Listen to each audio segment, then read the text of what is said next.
Então nós estamos começando um novo assunto, né? Estamos na sequência aqui de Josafá. Quando nós estamos no reino dividido, a gente tem que fazer aquela coisa de ir para frente um pouquinho em um dos dois reinos, depois voltar para pegar o mesmo período no outro reino. Mas nós ainda vamos prosseguir um pouquinho mais em Judá. Nós estamos, desde que nós paramos a vida de Elias, que tem mais a ver com as 10 tribos, nós estamos falando sobre Josafá, que é Judá, e agora nós vamos ainda falar sobre os descendentes de Josafá, mais uma pequena parte, porque faz parte dessa sequência. Depois nós vamos voltar para o segundo Reis e falar sobre o tempo de Elias, que vai ser paralelo, é um tempo paralelo com esse período que já estudamos. Falamos já bastante sobre a razão desse período, que foi particularmente uma das alianças mal feitas de Josafá. Ele fez 4 vezes uma aliança errada, nós vimos, 4 vezes. Mas uma dessas alianças teve efeitos muito maiores. Qual foi? Ele fez 2 guerras, né? Fez aliança durante 2 guerras, fez uma aliança comercial, né? Mas ele fez essas assim foram alianças, foram mais assim consequências da aliança que ele tinha feito, mas foram episódios um pouco mais isolados. Passou, aquilo em si acabou. Agora, a aliança que teve efeitos duradouros e muito prejudiciais, muito nocivos, foi a aliança que ele fez fazendo o filho dele casar com a filha de Acabe e Jezabel. Então, por isso que quem pegou o esboço aí, vocês estão vendo semente maligna na linhagem de Davi, que é o assunto que nós vamos fazer agora. E outra coisa que eu quero que vocês lembrem, tem um diagrama, tempos atrás, que nós fizemos mostrando a linhagem dos reis, a sequência cronológica dos reis de Israel, dos reis de Judá, e mostrando que tem um período, eu nunca vi outra pessoa dar esse nome, mas eu estou tomando a liberdade de chamar esse período de Era de Acabe, que vai bem mais longo do que a vida de Acabe. Nós estamos chamando Era de Acabe porque houve uma influência que também de Acabe e Jezabel, que foi além do tempo deles, mas não só em Israel, não só nas 10 tribos. Como houve esse casamento do filho de Josafá com a filha de Acabe, então essa influência penetrou no reino de Judá. Durante a vida de Acabe, quem foi o contemporâneo de Acabe em Judá? Josafá. Josafá, durante todo o tempo que Acabe era rei em Israel, Josafá era rei em Judá. Eles foram, não exatamente, mas foram bem paralelos. Mas a influência de Acabe, então durante a vida de Acabe, a influência dele não entrou muito em Judá, porque Josafá era um homem de Deus e a Bíblia fala claramente que Josafá não andava nos caminhos dos reis de Israel. E vocês vão lembrar que a gente tem sempre falado, quem foi o padrão referencial dos reis de Judá, dos reis de Israel? Todos os reis de Israel, embora de dinastias diferentes, todos os reis de Israel foram comparados a quem?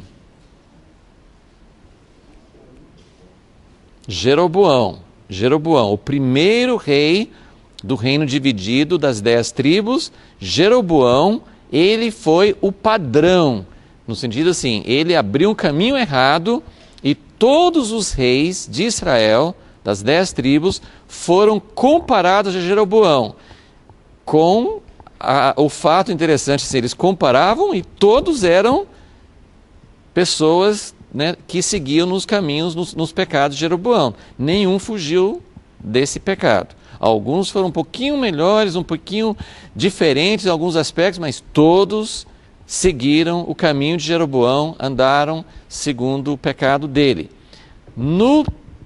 Na tribo de Judá, no reino de Judá, quem era o padrão? Agora vocês vão saber, né?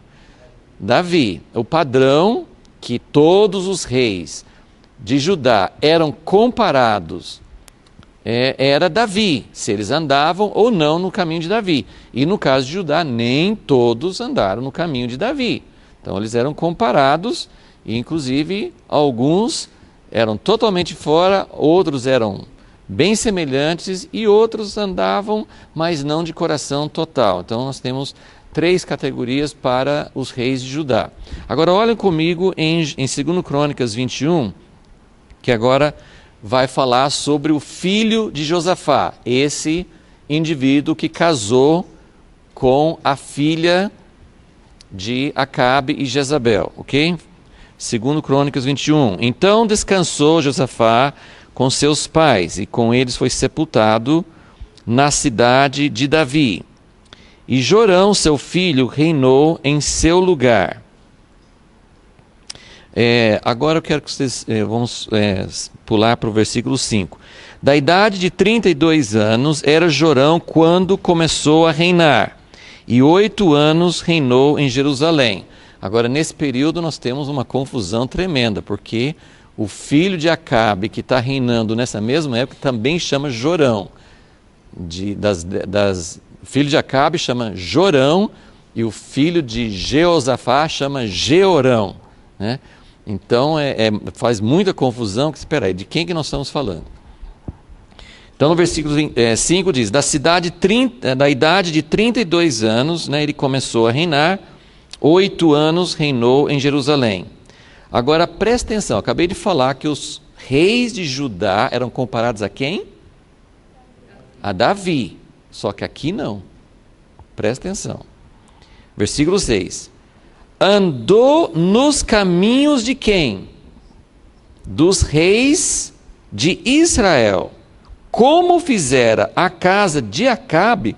Peraí, quem é Jeorão? Ele é filho de Josafá, ele é da linhagem de Davi. Ele não tem que ser comparado com os reis de Israel. Mas o que aconteceu? Houve uma aliança maligna, houve uma aliança errada.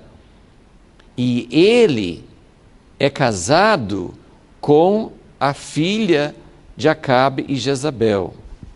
E um ponto importante para lembrar é que, ainda que ela não estivesse, a gente não tem nenhuma notícia assim, de que ainda tinha comunicação, não tinha celular naquela época, não tinha internet, então a gente não sabe qual era a comunicação.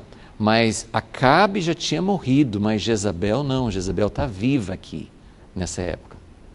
Então Jezabel continua viva, ela continua sendo conselheira, com certeza, do filho dela, Jorão, que é rei em Israel. Então, Jeorão, filho de Josafá, ele é comparado não a Davi, ele é comparado a Acabe. Ele andou no caminho dos reis de Israel, como fizera a casa de Acabe, pois tinha, agora aqui ainda explica o porquê, pois tinha, e essas coisas são, assim, às vezes não são muito enfatizadas, mas são bem claras. Acabe não era um sujeito bom, mas a Bíblia fala que muitas coisas que ele fez por causa de Jezabel. Isso a Bíblia deixa isso claro. E aqui também, esse filho de Josafá, em vez dele ser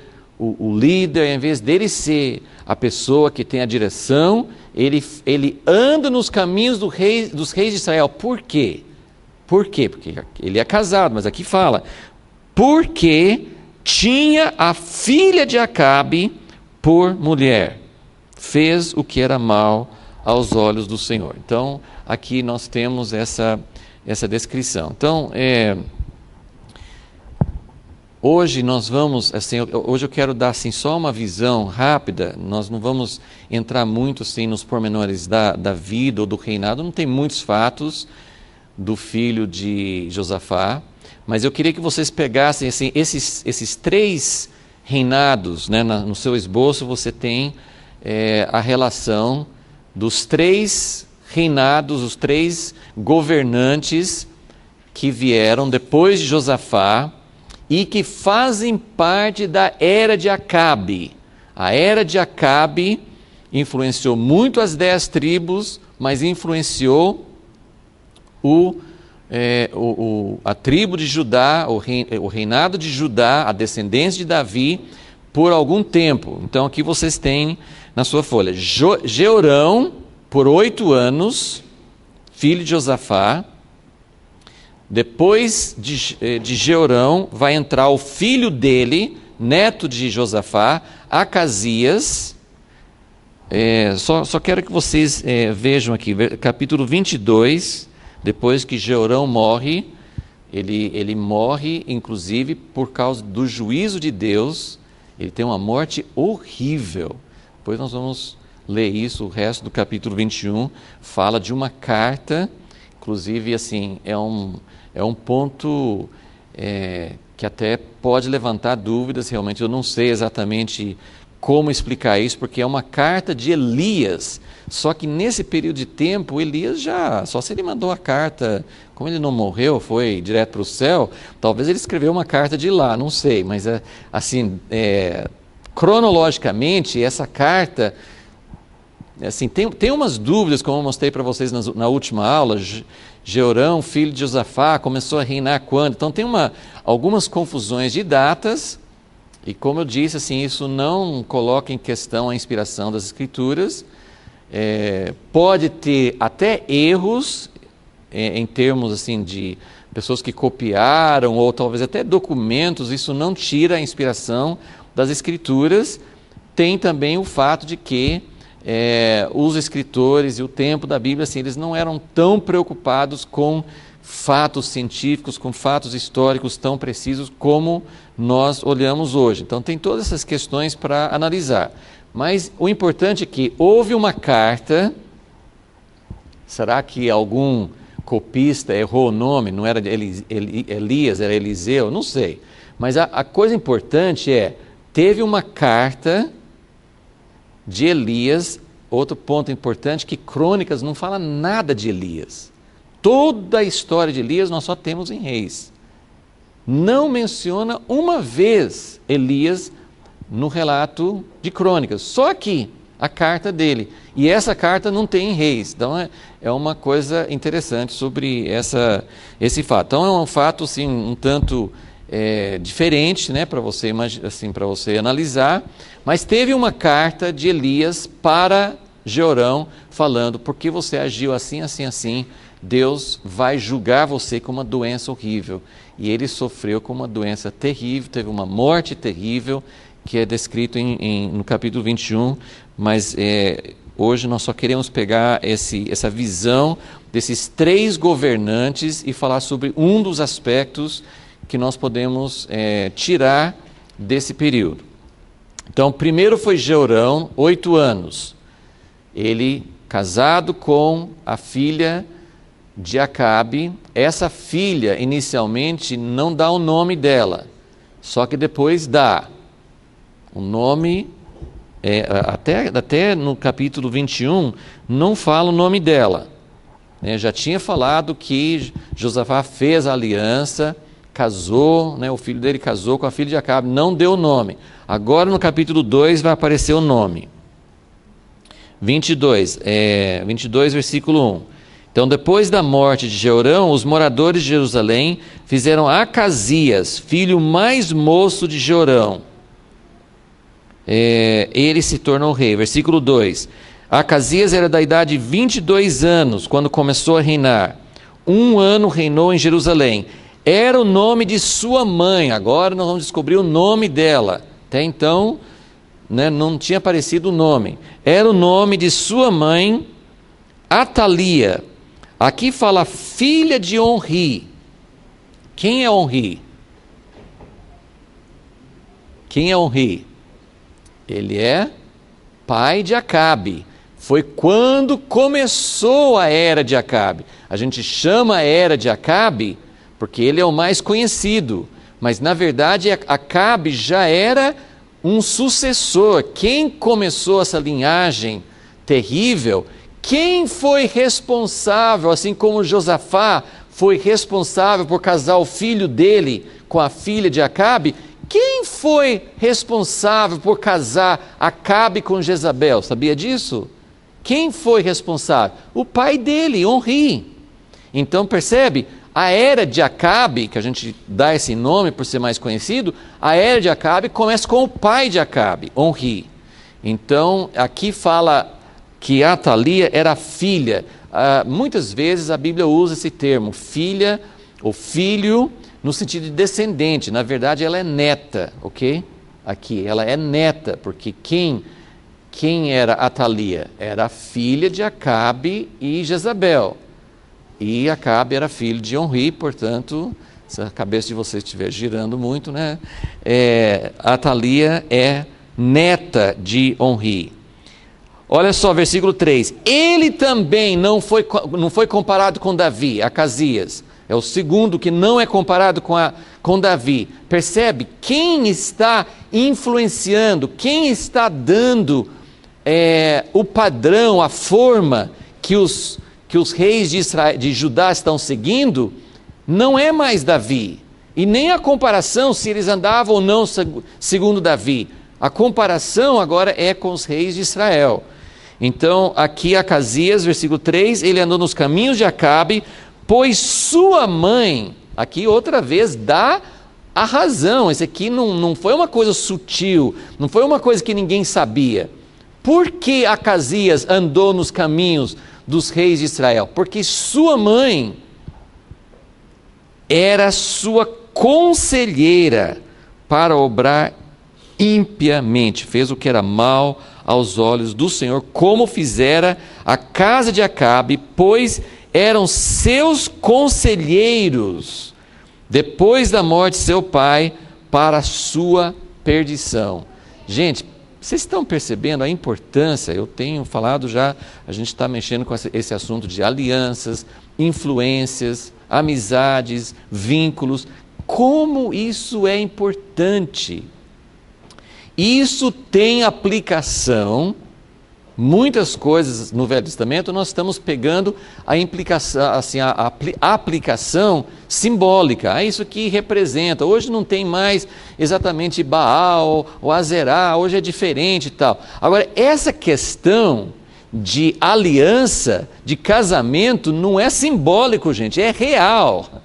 Essas alianças de casamento que produzem sequências, consequências, gente, isso é muito real.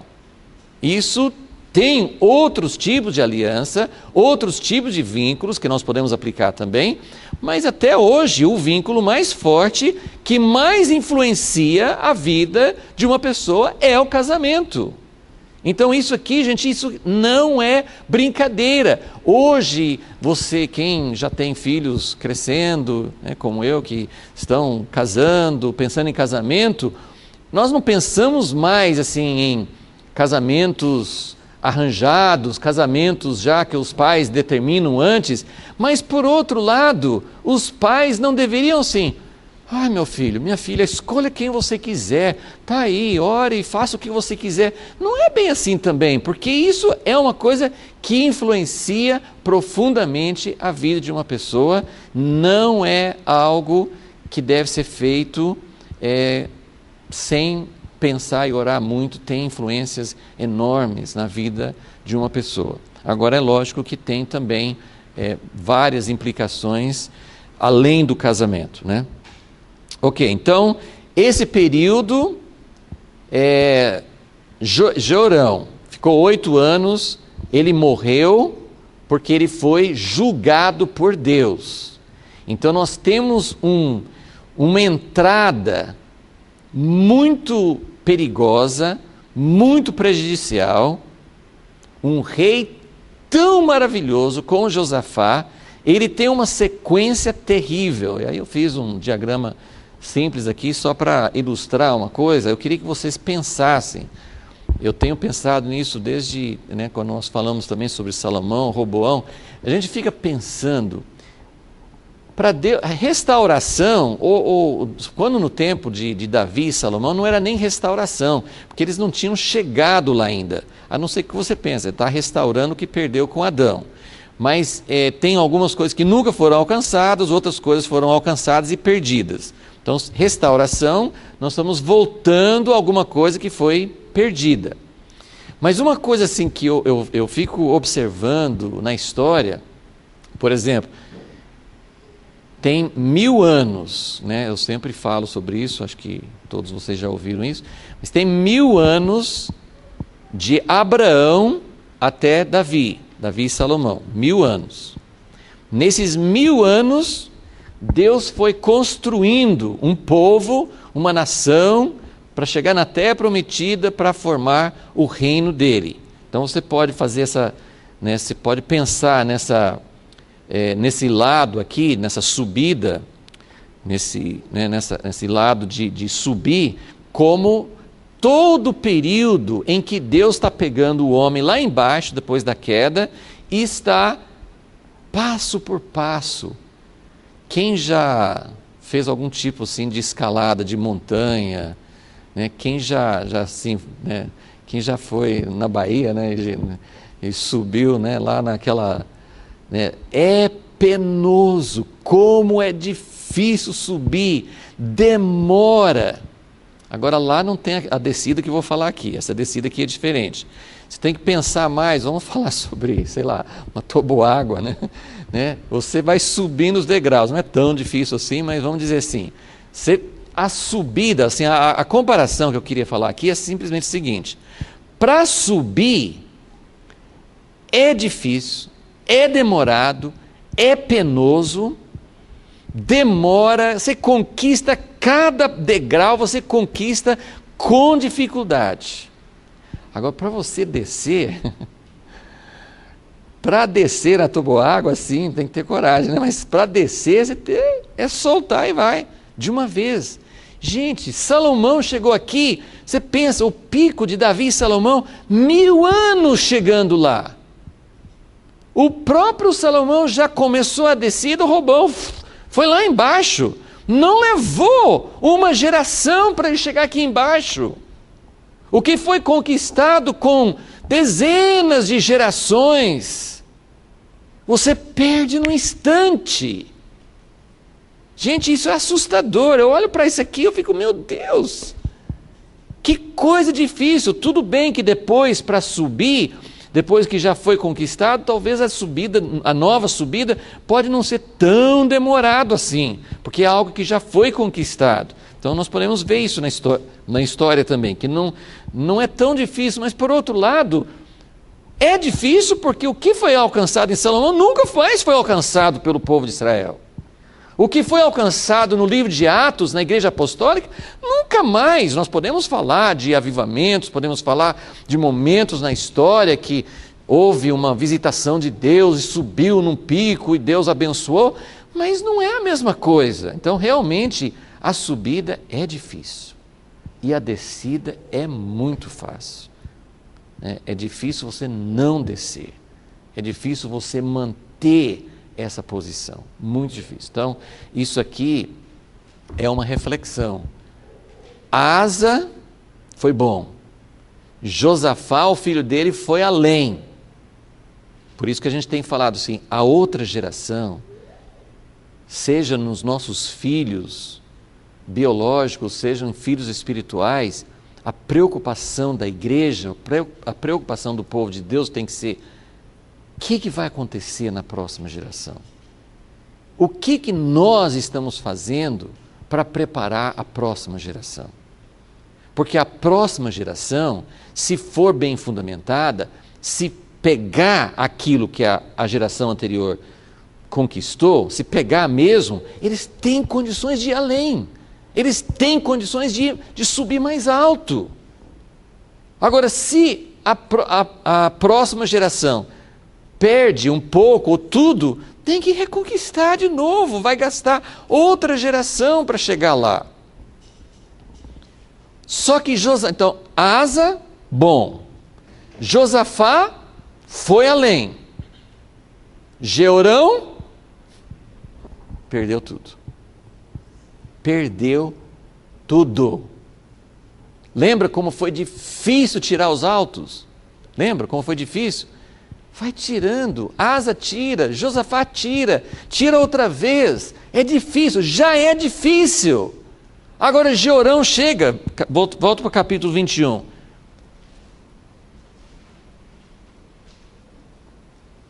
Versículo 11, 21, 11. Jeorão fez também altos, ele fez. Para tirar do povo é difícil, o povo faz, sem o rei querer, o povo faz. Já é uma tendência, mas Jeorão, ele fez altos, induziu os moradores de Jerusalém à prostituição, fez Judá se extraviar. Gente, quando tem um líder bom, nós lemos sobre Josafá, que foi um líder bom, nós lemos que os altos persistiram e não era culpa de Josafá, que o povo persistiu, percebe? Agora aqui tem um rei que induz, que leva o povo a fazer o que é errado. Então nós estamos vendo Josafá representando vários aspectos do reino de Deus, o reino voltando a aparecer, o reino chegando em alguma medida na terra, e nós temos Jeorão mostrando o reino do homem dentro, porque a história da humanidade, a história nos mostra que tem o reino dos homens, Egito, Babilônia, Assíria, Roma, esses reinos humanos que são contrários ao reino de Deus, mas é um reino fora. Só que Jeroboão e Acabe, Jezabel e aqui essa sequência mostram o reino de Satanás dentro da igreja, dentro da nação de Deus. Percebe a diferença? Então tem o reino fora, que toda aquela coisa assim que Daniel viu, aquela imagem, aquela estátua, tudo aquilo mostrando assim, a força do homem fora do reino de Deus, fora do povo de Deus, mas aqui nós estamos vendo algo de dentro, é pior, é muito pior dentro. A estratégia de Satanás, nós vamos falar um pouquinho mais sobre isso, mas outro dia, a gente tem visto isso várias vezes, mas outro dia, Maristela e eu estávamos vendo um documentário falando sobre vírus. É muito interessante, a gente vê essas coisas e já pensa na vida espiritual, como que isso funciona, porque não sei quantos de vocês já estudaram, ouviram, lembram, assim, pelo menos assim, o conceito do que é vírus. É interessante, né? Porque uma bactéria, por exemplo, é um outro ser vivo. Assim, o vírus também é vivo, mas assim, a bactéria é um ser vivo que tem uma célula, é um ser autônomo, ele invade, causa doenças e tudo. Mas o vírus é uma coisa terrível, porque o vírus, ele tem material vivo, ele tem material genético, mas ele não é uma célula independente, ele não consegue viver sozinho. E ele invade, ele entra dentro de uma célula, pega o DNA dele e mistura e substitui o DNA da célula que ele está invadindo. Ele transforma a célula saudável, que tem a genética certa, ele transforma aquela célula numa célula maligna, de dentro para fora. Ele transforma a herança genética, a informação genética, ele transforma aqui dentro. Josafá permitiu que o filho dele se casasse com uma pessoa maligna, que trouxe o DNA para dentro da linhagem de Davi. Gente, vocês estão percebendo que coisa terrível? Davi, o homem de Deus, já tinha misturas, não é porque é da linhagem de Davi que necessariamente é puro, é santo, mas ele trouxe uma influência maligna para dentro da linhagem de Davi. É uma coisa terrível. Satanás usa dois tipos de estratégia. Ele ataca por dentro e ele ataca por fora. As duas coisas são difíceis, mas eu considero que essa por dentro é muito pior. É muito pior, porque muda a genética interior. De fora, se você depender de Deus, Deus protege, Deus dá vitória. O objetivo de Satanás é exterminar, é destruir, é matar. Mas quando ele não consegue por fora, ele vai invadir e mudar de dentro a própria essência. E isso que ele faz em indivíduos, isso que ele faz dentro da igreja, ele está sempre usando essa estratégia. Então, só terminando então, vamos voltar para os 3 reinados. Então, nós temos 3 reinados que vêm depois de Josafá, 3 reinados que levam Judá para os caminhos de Acabe e Jezabel. 3 governantes: Jeorão, filho de Josafá; Acasias, neto de Josafá; e a própria Atalia. Na verdade, os 3 reinados são todos os 3 dominados por Atalia. Jeorão, marido de Atalia. A Bíblia fala, quem estava mandando lá era Atalia. Acasias, filho de Jeorão e Atalia. Mas quem estava orientando era Atalia. E terceiro, Atalia. Né? Porque o que acontece com o vírus? Eu até queria saber mais detalhes, porque você sabe que o mundo físico, né, tem 2 livros maravilhosos por um médico e aquele famoso escritor Philip Yancey, né, que ajudou a escrever. Tem 2 livros que falam sobre o corpo humano. Eu não vou lembrar os nomes, né? Sua imagem e semelhança de Deus. Não, a dádiva da dor também, mas esse não fala sobre a dor, mas ele tem 2 sobre o corpo humano. São 2 que ele fala sobre o corpo humano, e ele descreve um médico, um cara que conhece, ele vai descrevendo tudo que tem no corpo humano, tem uma realidade espiritual no corpo de Cristo. É coisa fantástica. 2 livros, e ele deve ter riscado um pouquinho a superfície, tem muito mais coisas. Tudo que Deus faz no mundo material, mas esses 2 livros são só sobre o corpo humano, mostrando como, do jeito que Deus fez, o corpo humano é uma figura maravilhosa do corpo de Cristo. É coisa fantástica. Então, quando você vê vírus, isso tem no mundo espiritual também. A mesma malignidade, a mesma coisa terrível. O que acontece? O vírus entra na célula, aquela célula passa a ser uma célula maligna dentro do corpo humano. O câncer é isso. O câncer começa a dominar, a ser um invasor de dentro do seu corpo, matando as funções vitais. É vivo, multiplica, segue muitas regras da vida, só que de uma forma maligna. Ele fez isso, né? Só que no fim, ele se manifesta. Quer dizer, a Atalia, por trás dos bastidores, Jeorão, o marido, Acasias, o filho, mas no fim, ela mesma assume o trono, 6 anos. Tá? Então, eu só queria que vocês vissem, são 15 anos ao todo, né? 8 de Acasias 1 ano e Atalia 6 anos.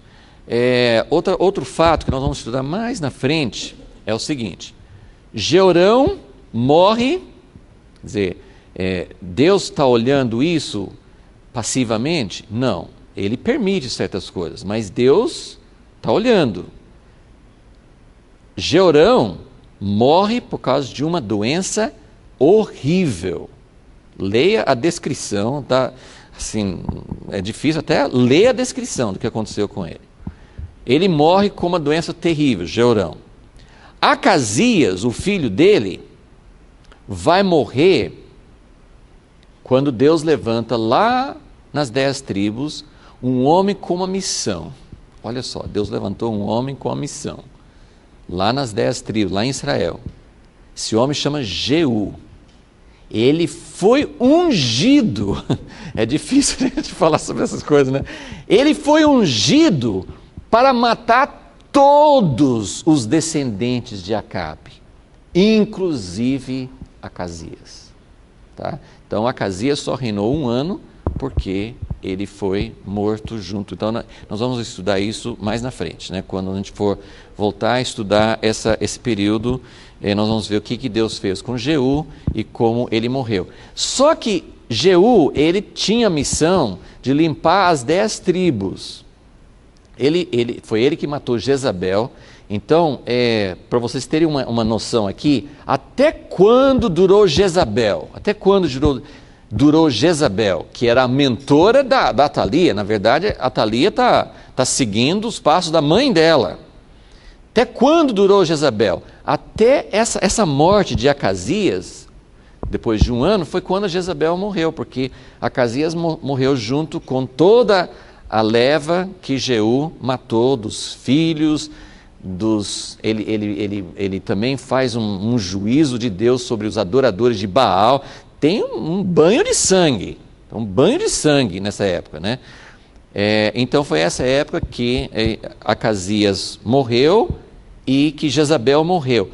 Porém, então lá nas 10 tribos, acabou.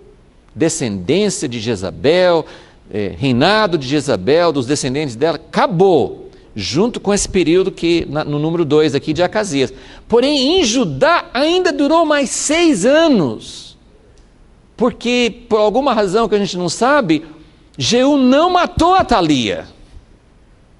Ela continua mais 6 anos, até que vem Joás, o próximo rei, aí que vai finalmente terminar esse período negro na história. Então, é uma descrição para fazer a gente pensar qual é a estratégia de Satanás e como ele faz essas coisas, ok? Ok, então agora eu vou falar um pouquinho sobre essa guerra que existe entre os propósitos de Deus e os propósitos de Satanás. Isso é um tema na Bíblia. Evidentemente nós não vamos poder assim, levar isso muito a fundo, senão a gente vai até perder a noção de onde nós estamos em Crônicas e Reis. Mas assim, eu queria dar uma visão rápida. Eu acho que não vamos conseguir ir muito longe hoje, mas eu queria que vocês tivessem uma visão dessa guerra de Satanás. Porque eu vou ler um versículo para vocês, se vocês não quiserem abrir lá, mas pelo menos anotem. 2 Coríntios 1. Eu queria que vocês entendessem. Tem um jeito errado de ficar focando muito em Satanás. Eu não sou a favor disso, tá, gente? Tem um jeito errado de ficar exaltando e falando e enfatizando Satanás e demônios. Eu não sou a favor disso. Mas a Bíblia fala uma coisa importante. Eu quero que vocês vejam esse versículo aqui em 2 Coríntios, 2 Coríntios 2. 2 Coríntios 2.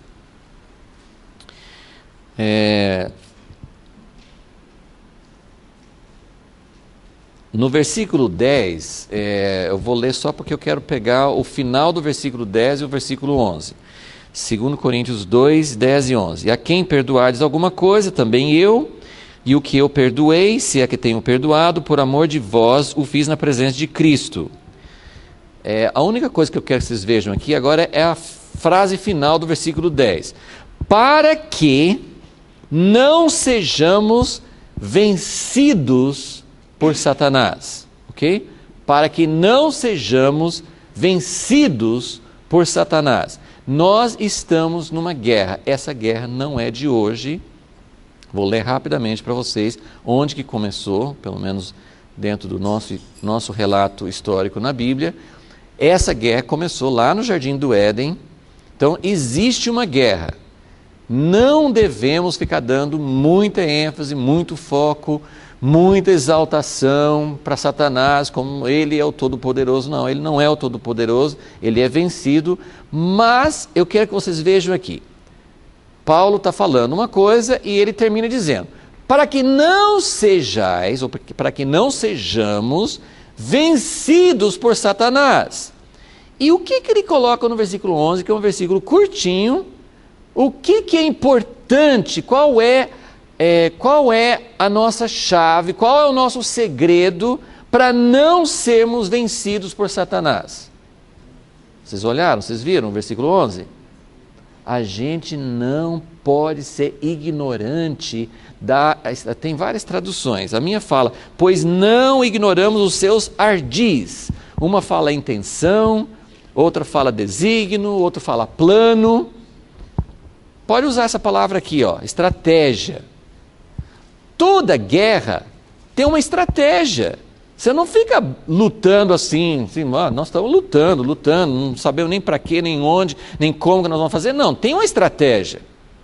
Satanás tem uma estratégia. Então, por isso, esse versículo é uma base muito boa para a gente entender. Se nós estamos numa guerra, você pode adotar uma posição passiva. Não tem problema, eu já vi o final da história, né? Tem alguns pregadores que gostam de falar isso. É como aqueles que lêem uma história assim, de suspense, né? Você pega o livro assim, é o livro inteiro, até a penúltima página você fica em suspense, né? É um negócio assim, né? A famosa Agatha Christie, assim, ela consegue deixar você, não, esse aqui vai ser assim, você pensa que você sabe, quando você chega no fim é totalmente diferente. Como eu gosto de um negócio mais lógico, há muitos anos assim, eu falei assim, não vou ler esses livros mais, porque no fim não tem lógica nenhuma. Ela põe no fim o jeito que ela quer. Acho que ela joga o dado para cima e fala assim, vai ser esse. Porque assim, não tem lógica. Você fica no escuro até o final, você não sabe quem é o culpado, né? Quem que matou, quem fez o negócio lá. Você não sabe. Mas a gente tem uma Bíblia que você pode olhar na última página, tem outras partes também, mas você pode olhar na última página, eu sei quem vai ganhar, né? Você pode olhar e falar assim, eu sei o final da história. Mas a história de Deus é tão maravilhosa e tão misteriosa que mesmo você sabendo o final da história, você ainda vai ficar em suspense. Porque tem muita coisa que a gente não sabe e, aliás, a gente não sabe porque a Bíblia na última página não fala se eu vou estar lá. Então esse é o maior suspense de todos, né? Se eu vou fazer parte, eu sei que Deus vai ganhar, eu sei que a igreja vai ser vitoriosa, mas de que forma, como que é? E eu nunca perco uma oportunidade, então vocês já ouviram isso, mas eu vou falar de novo, né, que aquela ideia assim, de que você não pode falar em voz alta, porque senão Satanás vai descobrir a sua estratégia, não vale, não precisa ter problema nenhum de falar em voz alta. Eu não sei até que ponto, né? A ideia é assim, Satanás não lê pensamentos. Se tem gente que é tão perspicaz e tão, assim, conhece tanto a natureza humana, você sabe que tem algumas pessoas que quase leem os pensamentos dos outros. Tem. Eu acho que Satanás deve ser um tanto a mais do que a melhor pessoa que tem por aí. Ele não é todo poderoso, ele não tem todo o poder de Deus, mas ele tem muito jeito de saber o que você está pensando. Então, acho que a ideia assim, de não falar em voz alta não vai te proteger tanto. Mas a coisa principal é que Jesus falava direto, em voz alta. Eu vou morrer, eu vou morrer. É assim que o reino de Deus vem. E Satanás botou ele na cruz. Então, Satanás não entendeu e não entende até hoje, porque a vitória nos últimos dias vai ser do mesmo jeito que Jesus ganhou, a igreja também vai ter a vitória através da morte. E eu posso falar isso em voz alta aqui, nem vocês estão entendendo, nem eu estou entendendo direito, e nem Satanás vai entender, ele não sabe como trabalhar com isso, tá? Só que ele sabe de outras coisas. Essas outras coisas que eu vou só tocar mais ou menos hoje, essas coisas eu acho que ele sabe bem melhor do que nós. E isso é ruim porque a gente não pode falar como Paulo falou. Satanás não vai nos vencer porque a gente conhece a estratégia dele. Será que a gente conhece? Será que nós entendemos? Eu vou dar um exemplo, mas eu quero que vocês entendam, não vou demorar nisso, acho que são textos que vocês conhecem, só quero que vocês vejam comigo lá em Gênesis 3, lá no Jardim do Éden, para a gente entender um pouquinho sobre a estratégia de Satanás. Tem um fato que eu só vou falar, depois a gente vai ler, tá? Se vocês estiverem anotando, tal, esses três governantes, né? Porque tem Jeorão, Acasias, né? 2 homens e uma mulher, a terceira foi Atali. Nesses 3, e foi espaço curto de tempo, houve 3 governantes e 3 tentativas de exterminar. Isso aqui é uma mistura. Injetou o vírus aqui dentro, mas ao mesmo tempo esse vírus, ele está procurando exterminar. Em vez de vir um ataque de fora, ele mesmo está procurando matar de dentro. Então, 3 tentativas. Rapidinho, quais foram? Jeorão. Quando Jeorão se tornou rei, esse versículo eu não li, mas está no capítulo 21, 1 Crônicas 21, 2 Crônicas 21. Quando Jeorão se tornou rei, sabe o que ele fez? Ele matou todos os irmãos dele. Todos. Primeira tentativa, quem eram os irmãos dele? Filhos de Josafá. Quem que é Josafá? Filho, lá atrás, de quem? Davi. Quem é Davi? O homem que Deus prometeu para ele. Deus já tinha prometido para Abraão, na sua descendência, um dia vai ter um descendente que vai abençoar todas as famílias da terra. Não foi isso que Deus prometeu para Abraão? Quem é o descendente? De acordo com Gálatas, Gálatas explica isso. Quem é o descendente?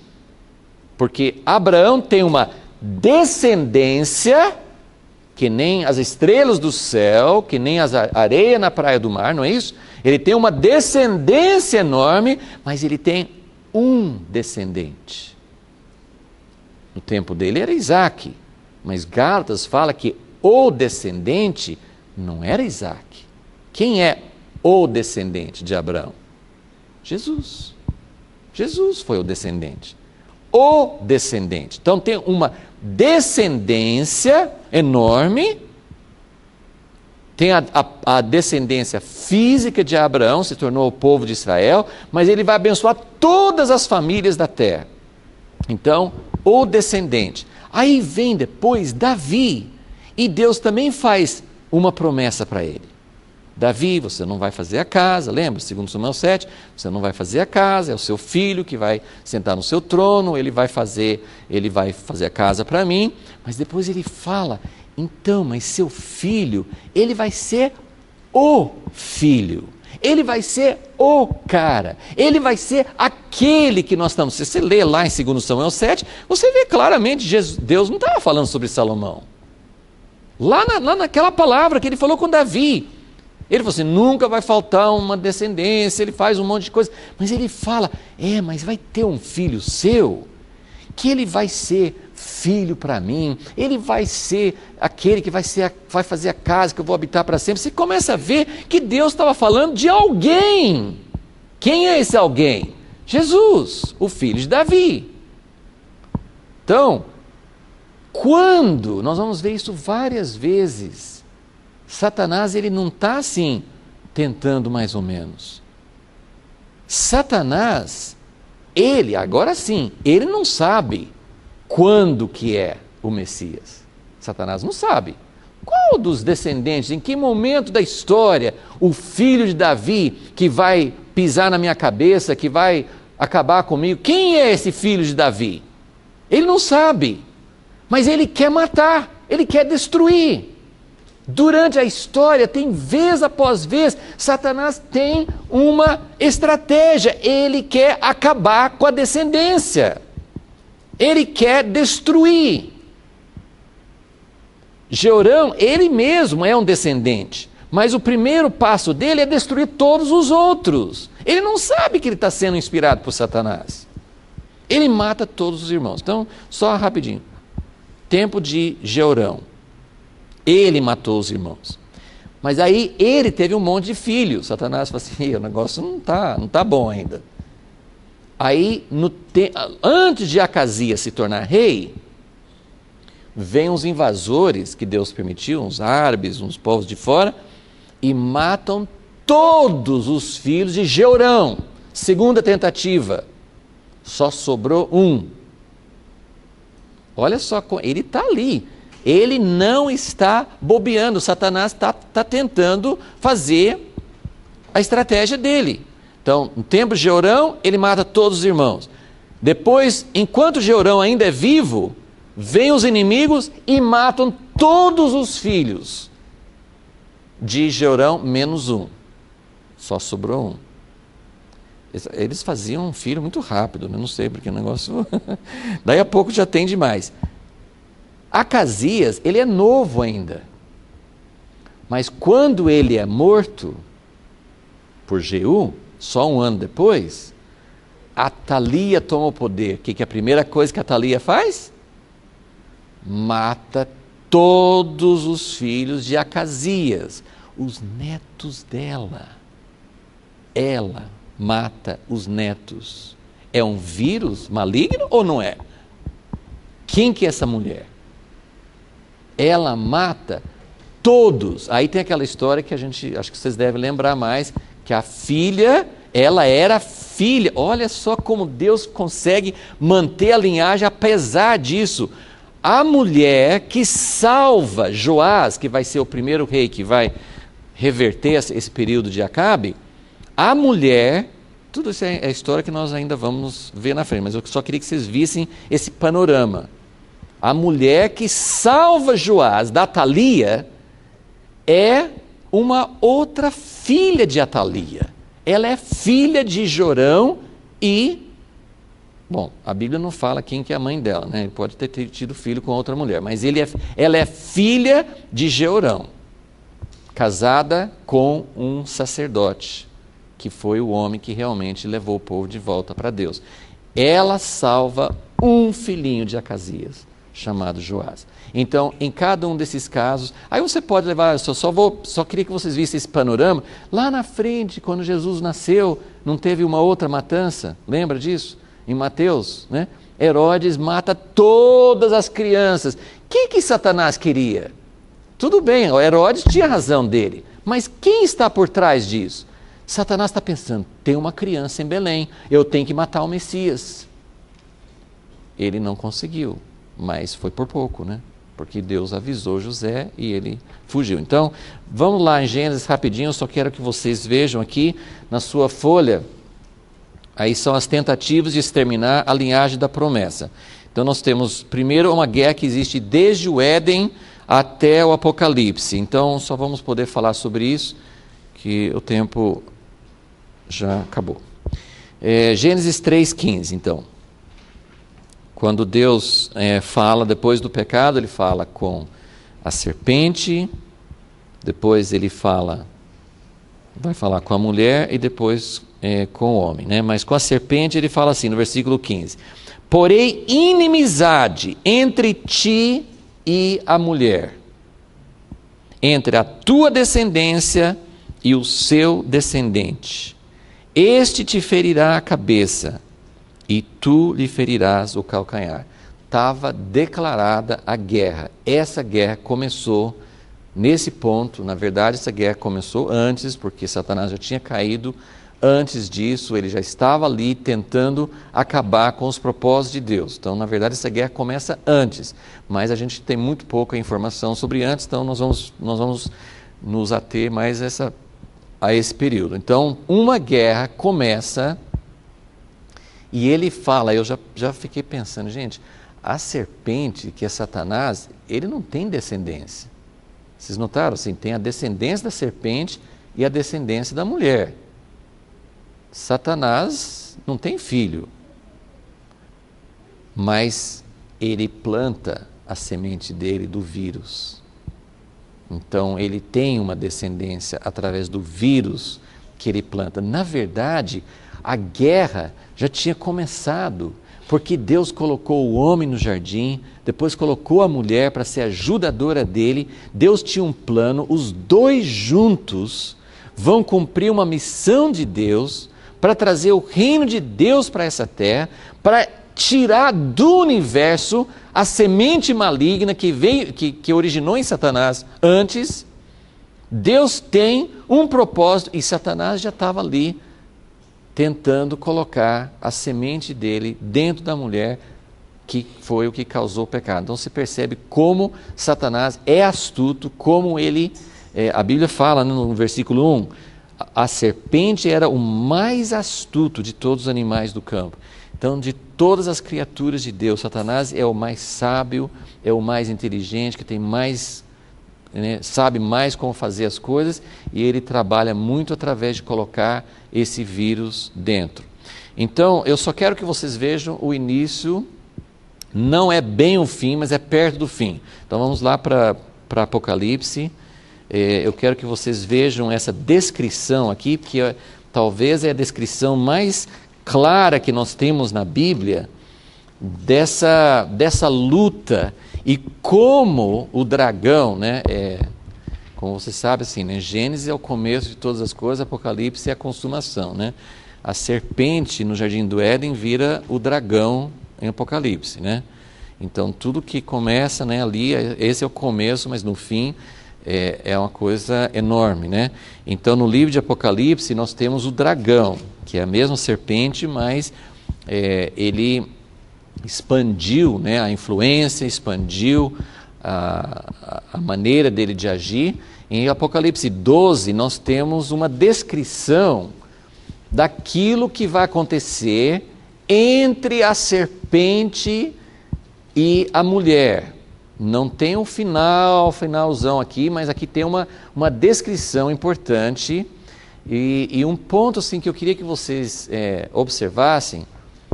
Não sei se vocês são como a maioria dos cristãos. Se lê a Bíblia toda, você tem que ler Apocalipse, Tem uns que não lê a Bíblia toda, então não lê Apocalipse, porque assim, é tão difícil, eu vou ler isso aqui, eu não vou entender nada, muitas pessoas têm medo, de ler Apocalipse, ou se lê, assim, lê meio...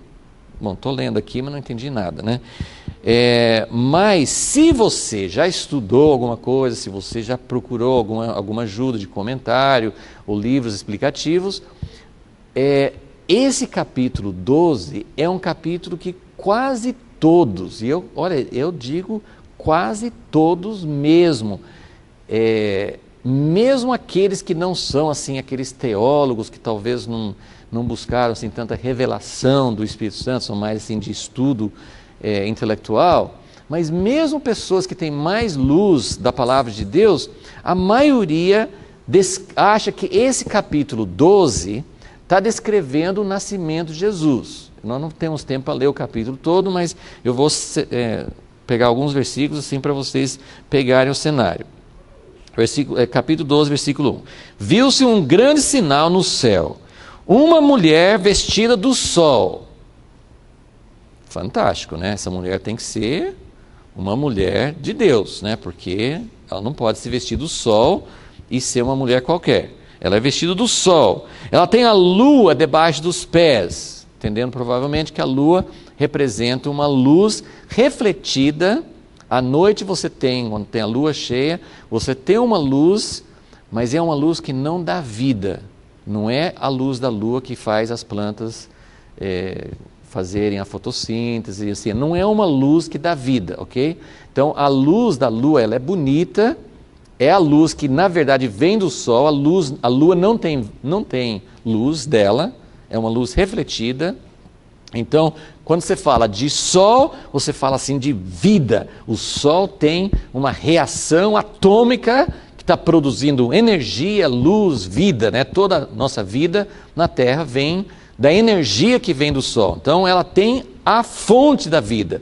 E a Lua, que é uma coisa refletida, está debaixo dos pés. Então ela não é dominada por essa luz secundária, né? Mais ou menos isso. E ela tem uma coroa de 12 estrelas sobre a cabeça, 12 representando as 12 tribos, os 12 apóstolos, né?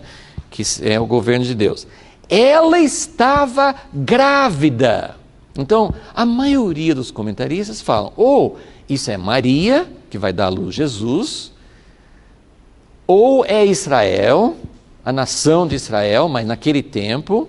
Gente, João é 90 anos, não depois de Jesus, vamos dizer assim, 60 anos depois da morte de Jesus, do ministério de Jesus, né? Pelo menos 60 anos. Ele não está falando sobre uma coisa que passou. O livro de Apocalipse não tem essa finalidade. Você pode aplicar isso de alguma maneira, isso tem alguma coisa. Não, é um paralelo, não é que não tem valor, mas o que ele está vendo aqui, todo o contexto aqui, acabou de falar no capítulo 11, tudo bem que nem sempre é uma sequência cronológica, mas no capítulo 11 acabou de falar sobre o fim do mundo. Ele vai voltar a falar sobre como Jesus nasceu, não é esse o propósito dele. Essa mulher não é Maria, não é quando Jesus nasceu, mas tem a ver com aquela profecia em Gênesis, porque ele falou para a serpente, falou assim, olha, vai ter uma guerra, eu até te falo o que cada um vai conseguir, lembra lá? Vai ter uma guerra entre a sua descendência e a descendência da mulher. Você vai conseguir isso, mas ela vai conseguir aquilo. O que é? Você vai conseguir ferir o calcanhar, mas a descendência dela vai esmagar a sua cabeça.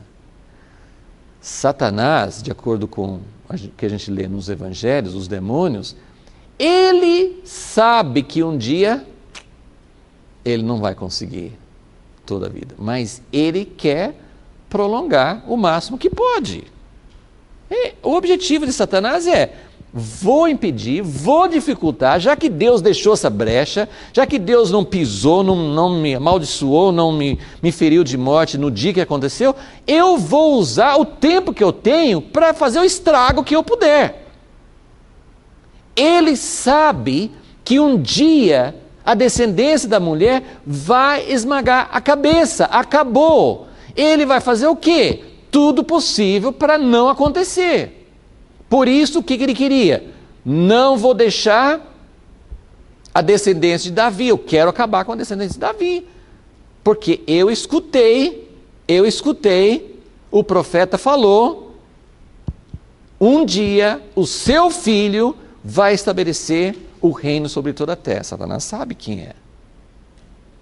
Então, ele está procurando. E o resto do capítulo, nosso tempo, depois a gente volta nisso de novo, mas o dragão, a cena que desenvolve nesse capítulo a mulher vai ter um filho. Nesse momento, Satanás está interessado em quem? Na mulher ou no filho? No filho. Olha aí, versículo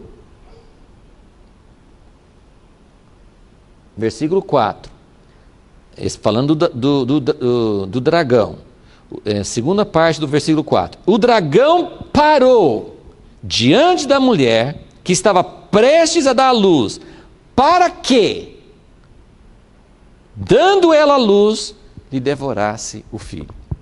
O perigo está no filho, mas o filho só vem quando tem essa mulher. Então, a mulher é importante e o filho é mais importante ainda.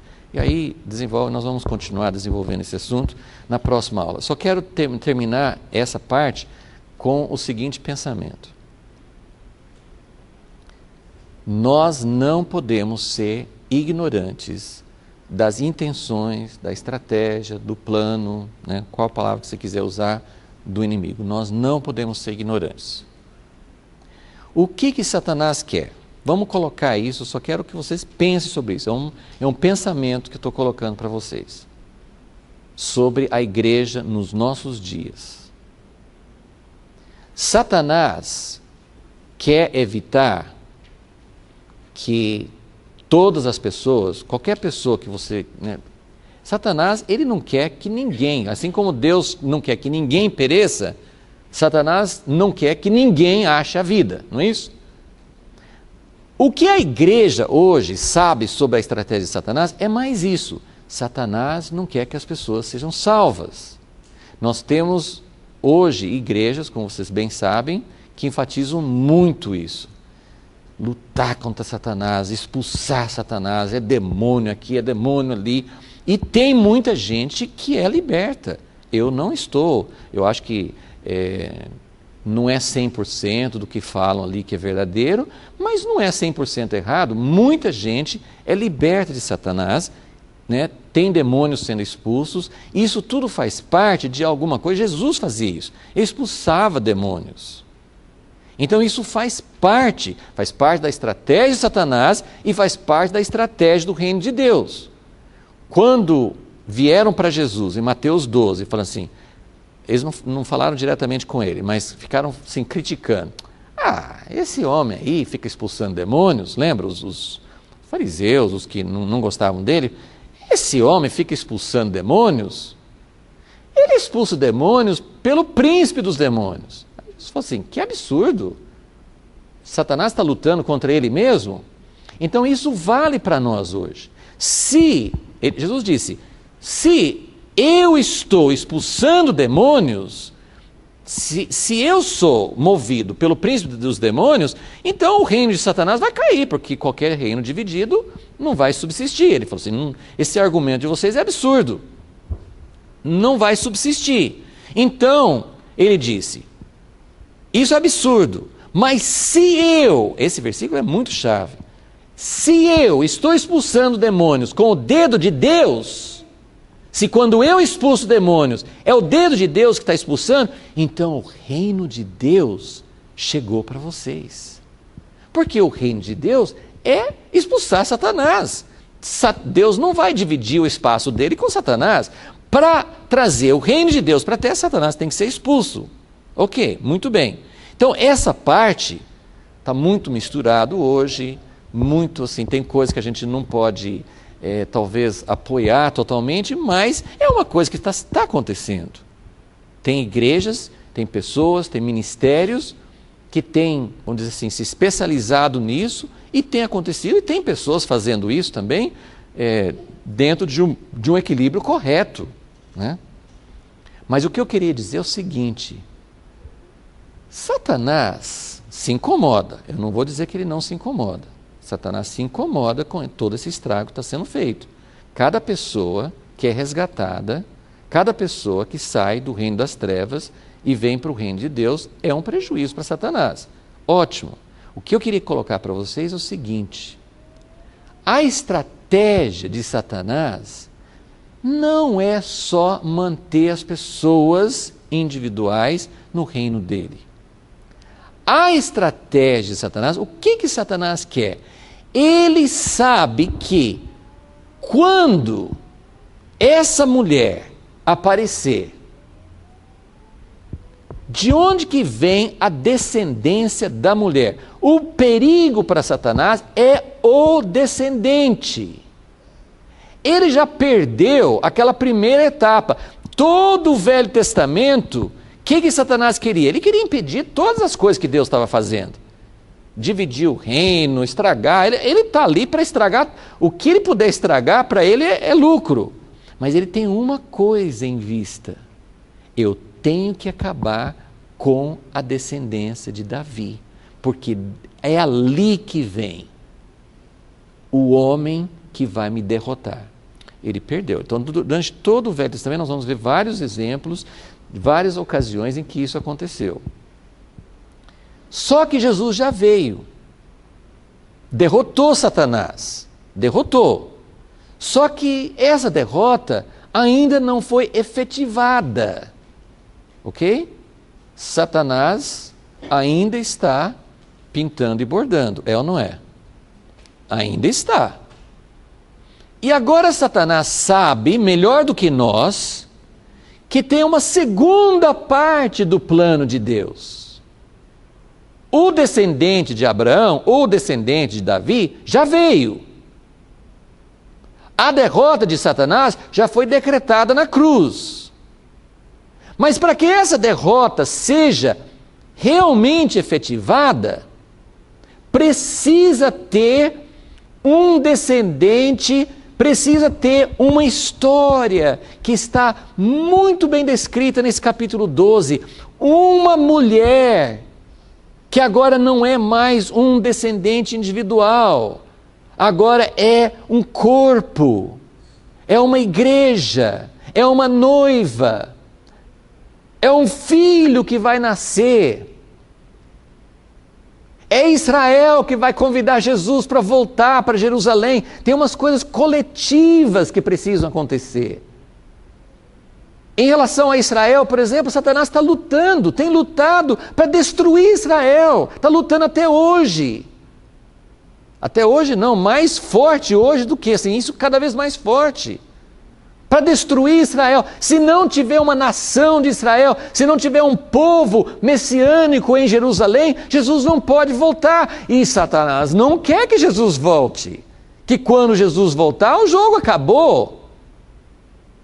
Ele quer destruir Israel, ele quer destruir os messiânicos, as pessoas que vivem em Israel sentem a oposição forte, é a nação que Deus escolheu, é a terra que Deus escolheu, mas tem umas potestades que estão dominando lá, que é difícil. Isso é um aspecto, mas não é o único. Tem a igreja, que tem que fazer junto com Israel. Um novo homem é junto, não é só Israel. Então tem essa noiva, essa mulher que a gente vê aqui, ela precisa ser formada, ela tem que ser preparada, é como uma mocinha, ela não está pronta para dar à luz, ela tem que crescer, ela tem que brilhar, ela tem que ser, como nós estamos falando aqui, pouco a pouco, tem que subir, tem que chegar ao ponto aqui em cima, onde não vai descer de novo.